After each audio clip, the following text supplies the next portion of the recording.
ಒಟ್ನಲ್ಲಿ ಅಬ್ದುಲ್ ರಹಮಾನ್ ಹತ್ಯೆ ಪ್ರಕರಣಕ್ಕೆ ಸಂಬಂಧಪಟ್ಟಂತೆ ಮಂಗಳೂರಿನಲ್ಲಿ ದಾಂಧಲೆಯಲ್ಲಿ ಯಾರೆಲ್ಲ ಭಾಗಿಯಾಗಿದ್ರು ಅನ್ನೋದು ಮತ್ತೊಂದು ವಿಡಿಯೋ ಕೂಡ ವೈರಲ್ ಆಗ್ತಾ ಇದೆ.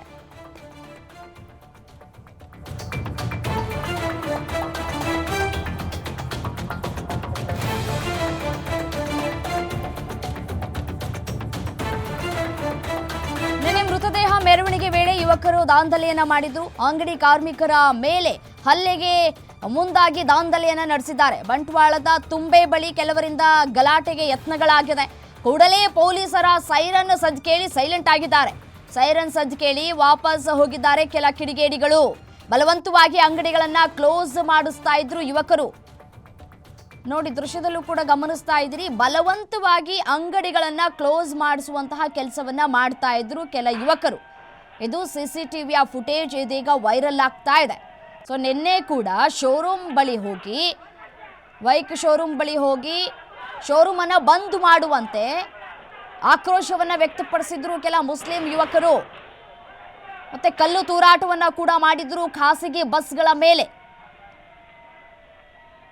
ಅಂತ್ಯ ಸಂಸ್ಕಾರ ಆಗೋದಕ್ಕೂ ಮುಂಚೆ ಒಂದಷ್ಟು ದಾಂಧಲೆಯನ್ನ ಕೂಡ ನಡೆಸಿದ್ರು.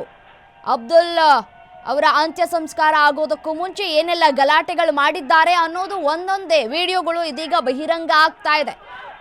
ಬಲವಂತವಾಗಿ ಅಂಗಡಿ ಮುಂಗಟ್ಟುಗಳನ್ನ ಬಂದ್ ಮಾಡೋದಕ್ಕೆ ಯುವಕರು ದಾಂಧಲೆಯನ್ನ ನಡೆಸಿರುವಂತಹ ವಿಡಿಯೋಗಳು ಇದೀಗ ಲಭ್ಯ ಆಗ್ತಾ ಇದೆ. ಯಾವಾಗ ಪೊಲೀಸ್ ವೆಹಿಕಲ್ನ ಸೈರನ್ ಶಬ್ದ ಕೇಳ್ತೋ ಆ ಸಂದರ್ಭದಲ್ಲೇ ಅಲ್ಲಿಂದ ಕಾಲ್ ಕಿತ್ತಿದ್ದಾರೆ. ದೃಶ್ಯ ಕೂಡ ಗಮನಿಸ್ತಾ ಇದ್ದೀರಿ. ಹೌದು, ಹತ್ಯೆ ಆಗಿದೆ. ಅಮಾಯಕದ ಜೀವ ಹಾರು ಹೋಗಿದೆ.